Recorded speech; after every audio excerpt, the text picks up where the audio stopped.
या माध्यमातून होते आहे आणि मला विश्वास आहे की आमची महायुती येणाऱ्या स्थानिक स्वराज्य संस्थेमध्ये 51% मतं घेऊन या महाराष्ट्रामध्ये पुन्हा एकदा सर्व नगरपालिका, महानगरपालिका, जिल्हा परिषदमध्ये आमचा विजय होईल आणि माननीय पंतप्रधान मोदींच्या केंद्र सरकारकडनं, माननीय देवेंद्रजी फडणवीस यांच्या माध्यमातून राज्य सरकारकडनं आणि आमच्या महायुतीचे नेते एकनाथ शिंदेजी, अजित पवार यांच्या माध्यमातून जे काही विकासाचे विषय आहेत ते नगरपालिका, जिल्हा परिषदेच्या माध्यमातून पुढच्या काळामध्ये शेवटच्या माणसापर्यंत पोहोचावत याकरता महायुती ही नगरपालिका, महानगरपालिकाला यावी याकरता या बैठकीला महत्त्व आहे. आगामी निवडणुकांमध्ये महापालिका, जिल्हा परिषदांमध्ये महायुती म्हणूनच भाजप समोर जाणार आहे की स्वबळाचं काही चाचपणी काही ठिकाणी माननीय मुख्यमंत्र्यांनी कालपासनं जे आता काल 13 जिल्हे आणि आजचे 5 जिल्हे आणि कोकणात होणारे आता यानंतरची बैठक त्यामधले 6 जिल्हे या संपूर्ण जिल्ह्यात आणि परवाच्या सोमवारच्या होणाऱ्या अमरावती विभाग आणि नागपूर विभागाच्या बैठकीत या सर्वच बैठकीमध्ये माननीय मुख्यमंत्री सूचना देत आहे. आमचे अध्यक्षही सूचना देत आहे की महायुतीमध्येच त्या ठिकाणी निवडणुका व्हाव्यात. पण एखाद्या ठिकाणी समजा महायुतीमध्ये निवडणूक झाली नाही तर मनभेद तयार होतील असं कुठलंही स्टेटमेंट भारतीय जनता पार्टीचा कुठलाही कार्यकर्ता करणार नाही. आपण मोठ्या भावाच्या भूमिकेमध्ये आहोत. त्यामुळं एखाद्या वेळी समोरून जरी काही एखादी प्रतिक्रिया आली असेल तरी भारतीय जनता पार्टीच्या कार्यकर्त्यांनी आपण मोठ्या भावाच्या भूमिकेतली भूमिका निभवावी आणि त्या ठिकाणी सर्व महायुतीच्या कार्यकर्त्यांना त्या ठिकाणी सहकार्य करावं. ज्या ठिकाणी महायुती होणार नाही त्या ठिकाणी मनभेद होणार नाही असं वर्तन करावं. कुठलंही त्या ठिकाणी महायुतीला डॅमेज करणारे स्टेटमेंट कोणी नेत्यांनी देऊ नये असे या ठिकाणी सूचना माननीय मुख्यमंत्री देवेंद्र फडणवीसजींनी या सर्व बैठकीत दिल्या आहेत.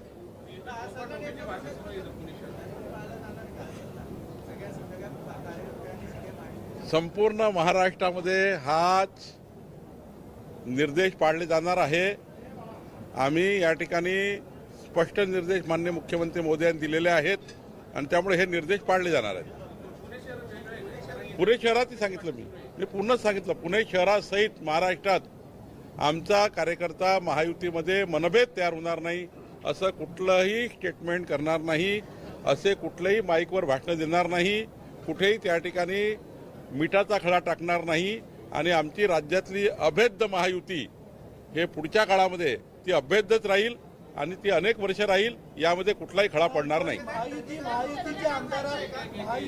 शिवसेनेच्या माजी आमदारांकडून मंत्री चंद्रकांत पाटील यांच्यावर आरोप केले जातात. अशा पद्धतीने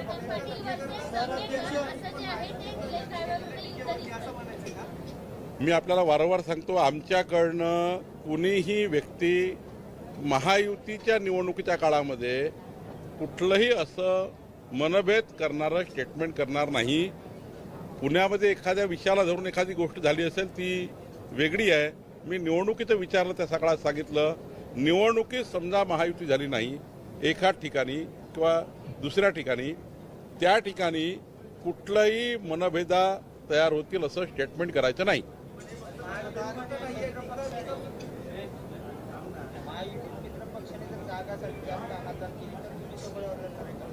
आम्ही कुठलंही सोबळाची तयारी करत नाही. आम्ही महायुतीचाच त्या ठिकाणी पूर्ण विचार करतो आहे.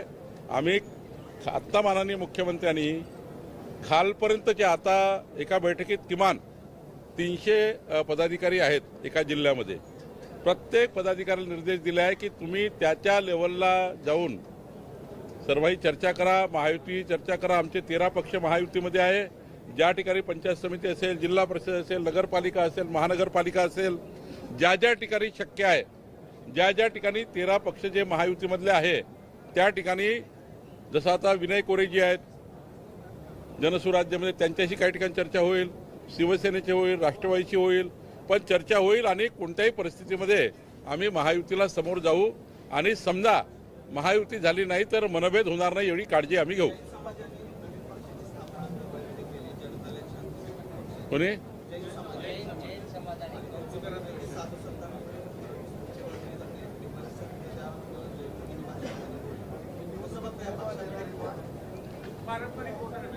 नाही, मी एवढंच सांगेल की पक्ष काढायचा अधिकार सर्वांना आहे. आता काही कोर्टाचे निर्देश होते कबूतरखान्याबद्दल, कोर्टाच्या निर्देशाचे पालन करायचं आहे. आणि समाजामध्ये जे काही या ठिकाणी समाजाच्याही भावनाचा आदर करायचा आहे. त्यामुळे जैन समाजाच्या भावनाचा आदर होईल याची सरकारची भूमिका स्पष्ट आहे. आणि कोर्टाच्याही आदेशाचं उल्लंघन होणार नाही यातला तिसरा मार्ग का काढता येतो आहे, त्यामध्ये पूर्ण विचार सरकार करत आहे.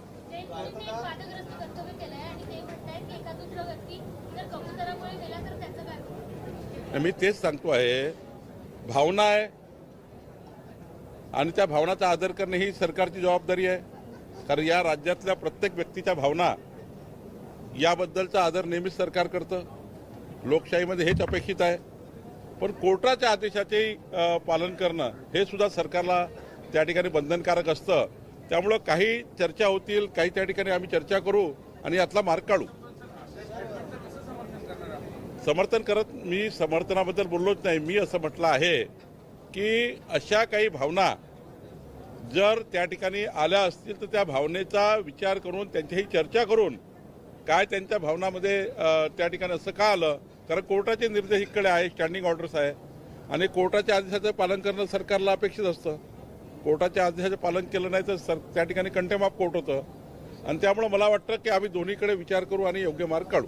मतदार यादीच्या घोळासंदर्भात महाविकास आघाडीचे नेते सोबत राज ठाकरे, उद्धव ठाकरे हे निवडणूक आयोगाची भेट घेणार आहेत मंगळवारी. या निवडणुका तरी पारदर्शक व्हावे अशा पद्धतीची बातमी या मला कळतच नाही. तुम्हाला काय त्यातलं गुळ माहीत होत नाही. ते स्टंटबाजी करतात आहे. गुळ काय त्यातलं स्टंटबाजी करताय.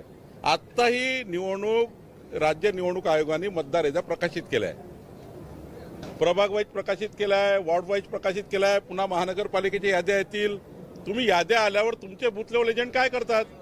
तुम्ही तुमच्या बूथ लेवल एजंटचा मेळावा घ्या ना आणि त्यांना सांगा. बूथ लेवल एजंटला भाजपाचे बूथ लेवल एजंट आहे, काँग्रेसचे आहे, राष्ट्रवादीचे आहे, सर्वच पक्षाचे आहे. त्यांनी मतदार यादीवर ऑब्जेक्शन घेण्याची खरी गरज आहे. आता ते निवडणूक आयोगाला भेटायला चालले आहे. हे स्टंटबाजी आहे. म्हणजे उद्या निवडणूक हरले तर सांगता येईल आम्ही निवडणूक आयोगाला भेटलो होतो. बघा, आम्ही निवडणूक आयोगाला भेटलो होतो, आम्ही मागणी केली होती याद्या खऱ्याखुऱ्या लावा. आता याद्या लावल्यात त्याच्यावर ऑब्जेक्शन घ्या ना. कुठलं वाटतं तुम्हाला? कुठली यादी अडचणीची वाटतं? हा खोटारडेपणा आहे, हा स्टंटबाजी आहे. कुठल्याही पद्धतीने निवडणुकीला निराश झालेले आहेत. लढण्याची परिस्थिती नाही आहे. 51% महायुती 51%वर आहे हे त्यांना समजलं आहे. त्यांचेही सर्वे त्यांना सांगतात आहे की तुम्ही हारणार आहे. आणि त्यामुळं हरलेल्या मानसिकतेमध्ये कराव्याचे प्रयोग म्हणून हे लोक महाविकास आघाडीचे लोक हे आयोगाकडे हे देणे ते देणे. मग ते एक तर ते सकाळचे कोणतरी त्या ठिकाणी हो तेच सांगतो ना, ते महाकलाकार जे आहे सकाळच्या नाट्यातले ते महाकलाकार तसे म्हणतात देवेंद्र फडणवीसजीला समोर चला. हे स्टंटबाजी नाही आहे, ही स्टंटबाजीच आहे. स्टंटबाजी करण्याऐवजी याद्या तपासा. याद्या तपासा ना. तुम्हाला विधानसभेच्या निवडणुकीत तुम्ही याद्या तपासल्या, आताही तपासा पुन्हा आणि ऑब्जेक्शन घ्या. चुकीचं असेल तर निघेल. उद्धव ठाकरेंची आता भेट झाली त्यावर कर्जमाफी शेतकऱ्यांना दिली पाहिजे. मी बरे हर्षात बघतो तुम्ही शेतकऱ्यांकडे बघा असं देवेंद्र फडणवीस सरकारने. एक तर उद्धव ठाकरेजी 2.5 वर्ष मुख्यमंत्री होते, त्यांना हाही फरक कळत नाही. 31,000 कोटी रुपये सरकारने पॅकेज दिला आहे. हे इन्शुरन्सचे पैसे नाही आहे. म्हणजे मला कळत नाही की मुख्यमंत्री असलेल्या व्यक्तीने असे बेजबाबदार स्टेटमेंट का करावे. राजकारण ठीक आहे, राजकारणाचे भाषणही ठीक आहे, पण मुख्यमंत्री असलेल्या व्यक्तीने बेजबाबदार बोलावं हे मला त्या ठिकाणी न पटण्यालायक, म्हणजे महाराष्ट्राला न कळण्यालायक आहे. पूर्ण पॅकेज आहे 31,000 कोटीचं आणि कुठल्या शेतकऱ्याला कसं कसं मिळणार. जमीन खरडून गेलेल्या शेतकऱ्याला किती मिळणार, ज्यांच्याकडे मृत्यू झाला त्यांना कसं मिळणार, कोंबड्या बकऱ्या जनावरे गेले त्यांना कसं मिळणार, सर्व स्पष्ट आहे. आणि 31,000 कोटी रुपये आम्ही माननीय मुख्यमंत्री एकनाथजी आणि म्हणजे मुख्यमंत्री देवेंद्र फडणवीसजी, एकनाथ शिंदेजी आणि अजितदादा तिघांनी बसून 4 कामं 4 प्रोजेक्ट थांबले चालतील हा विचार केला. पण शेतकऱ्याची दिवाळी मात्र अंधारात राहू नये हा विचार केला. आणि हे राजकारण करताय आता तिकडे जाऊन हंबरडा वगैरे काही करताय. यांचा हंबरडा फुटला आहे. आणि त्यामुळे मला असं वाटतं की आता याच्यामध्ये त्यांच्याकडे काही राहिलं नाही. राहिला कर्जमाफीचा प्रश्न. महायुतीने कर्जमाफीचा संकल्प केला होता. तो संकल्प पुढच्या 5 वर्षात, आज समजा शेतकरी कर्जबाजारी आहे, उद्याही 4 वर्ष राहील, पण एक वेळी संपूर्ण कर्ज माफ करायचं, पण पात्र शेतकऱ्याला केलं पाहिजे. कारण काही लोक आत्ता जवळपास 30% जमिनी येणे झालेल्या आहेत. 30% जमिनी येणे झालेल्या आहेत. पुण्याच्या आजूबाजूला बघा, काही फार्म हाऊस बांधले आहे, काही त्या ठिकाणी शेतीमध्ये घरं बांधले आहेत. त्यांना कर्जमाफीची साधारण गरज नाही आहे. एक रिपोर्ट तयार करून त्यांना कमी करावं लागेल 30% 40% लोक, कारण ऑलरेडी स्वतःचे राहायचे घरं बांधले आहेत, फार्म हाऊसेस बांधले आहेत. आणि जो पात्र शेतकरी आहे त्यांचं सर्वेक्षण करून ज्यांना खऱ्या अर्थाने आज तो काहीच करू शकत नाही, 40-40 वर्ष कर्जाखाली आहे, त्यांना कर्जमाफीची गरज आहे. आणि माननीय देवेंद्र फडणवीसचं सरकार, आमचं सरकार, माननीय अजितदादा, एकनाथ शिंदेजी, आमचं सरकार निवडणुकीचा घेतलेला संकल्प पूर्ण करणार आहे.